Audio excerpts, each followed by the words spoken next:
না, জামাতের যে বক্তব্যটা আপনি বললেন যে তারা নির্বাচন কমিশনকে বলছে দুটো পদ্ধতির প্রস্তুতি রাখার জন্য, এটা কীভাবে সম্ভব? কারণ নির্বাচন কমিশন তো তাদের আরপিওতে যা আছে তার বাইরে কোনো কিছু করা তাদের কোনো ইখতিয়ারই নেই। তা আরপিওতে তো পিআর পদ্ধতি নাই।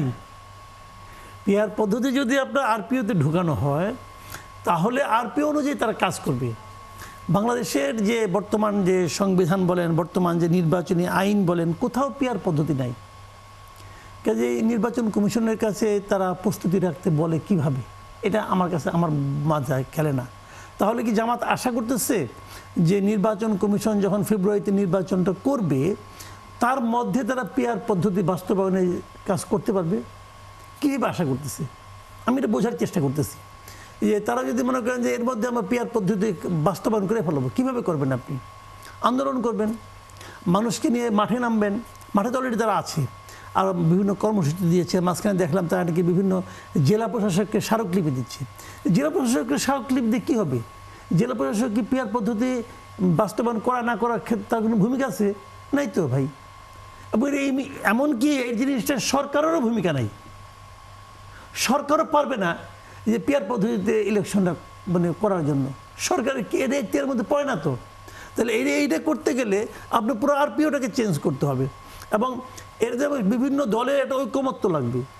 বিভিন্ন দলের ঐকমত্য তারা কি কায়েম করতে পারছে? এটা নিয়ে তারা তো মানে যে সংস্কার কমিশন আছে, জাতীয় ঐকমত্য কমিশন, সেখানে তারা আলাপ করেছে, সেই আলাপে এটা গৃহীত হয়নি।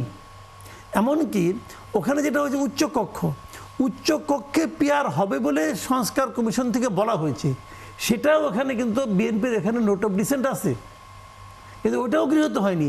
আর ওনারা চাচ্ছেন নিম্ন কক্ষেও পিআর পদ্ধতি। এটা কেমন করে হবে? দেখেন, আমি আপনাকে একটা কথা বলি, পার্সোনালি কথা বলি।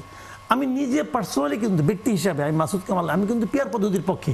জি, আমি মনে করি পিআর পদ্ধতি, পিআর সিস্টেমটা মোর ডেমোক্রেটিক, এটাই মনে করি।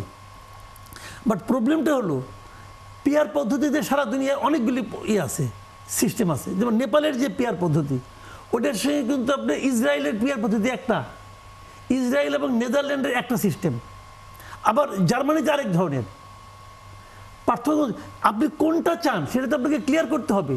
অথবা এমনও হতে পারে যে আপনাকে নেপালি চাইতে হবে, নাকি জার্মান চাইতে হবে, নাকি ইসরায়েল চাইতে হবে, কোনটা আপনি চান এর বাইরেও আপনি চাইতে পারেন, একটা নতুন কিছু চাইতে পারেন, নতুন একটা ধারণা। সেই ধারণাটা কি? সেই ধারণাটা কি জামাত ইসলাম বলেন, অথবা ইসলামী আন্দোলন বলেন, অথবা যারা খেলাফত মজলিস আছে এরা বলেন, এরা কেউ কি ক্লিয়ার করছে আপনার কাছে? আপনি নিজেও জানেন না। তারা পিআর চায়, বাট কোন ধরনের পিআর চায়